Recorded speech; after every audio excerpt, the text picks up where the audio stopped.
Hello అండి అందరికీ, నా పేరు చందన. సో ఈరోజు మన మినీ బ్లాగ్ వచ్చేసి easy and tasty bagara rice and Telangana style అండి. ఫస్ట్ మీరందరూ నాకు ఇది చెప్పండి, మీకు ఎంతమందికి బగారా రైస్ అంటే ఇష్టం చెప్పండి. నాకు మాత్రం ఏ పెళ్ళిళ్ళకి వెళ్ళినా ఫంక్షన్స్కి వెళ్ళినా నార్మల్గా బగారా రైస్ అంటే పిచ్చి. నాకు అది ఎక్కడ చేసినా హ్యాపీగా ఒక్కటి ఉంటే చాలు.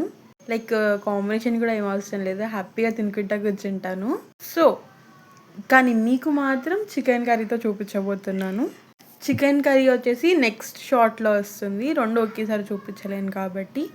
సో నాకు ఇంత ఇష్టమైన బగారా రైస్ని నేను నేర్చుకోకుండా ఉంటానా, అలాగే మీకు చూపించకుండా ఉంటానా చెప్పండి. సో నేను నేర్చుకున్నాను, మీకు చూపిస్తున్నాను, అలాగే ఇప్పుడు నేను చెప్పబోతున్నాను. ఇంకా రెసిపీలోకి వెళ్దామా? సో ఏం లేదండి, ఫస్ట్ ఒక గిన్నె పెట్టుకొని గిన్నెలో కొంచెం ఆయిల్ వేసుకోవాలి. ఆయిల్ వేసుకున్న తర్వాత జీలకర్ర, ఆవాలు, అలాగే బగారా దినుసులు వేసుకోవాలి. లైక్ బిర్యానీ ఆకు, యాలకులు, లవంగాలు, దాల్చిన చెక్క అవి వేసుకొని గోలిన తర్వాత కొన్ని ఆనియన్స్, పచ్చిమిర్చి, అలాగే కొంచెం వేగిన తర్వాత కొంచెం అల్లం వెల్లుల్లి పేస్ట్ వేయండి, కొంచెం టేస్ట్ బాగుంటుంది. దాని తర్వాత ఉప్పు వేసుకొని సరిపడే నీళ్ళు వేసుకొని అన్నం మిక్స్ చేసుకోవాలి. ఒక గ్లాస్ బియ్యానికి 2 గ్లాసుల వాటర్ తీసుకోవాలి. నేను ఇక్కడ 2 గ్లాసెస్ ఆఫ్ రైస్ తీసుకున్నాను, అందుకే 4 గ్లాసెస్ ఆఫ్ వాటర్ తీసుకున్నా. అంతేనండి, రైస్ వేసుకుంటే అయిపోతుంది.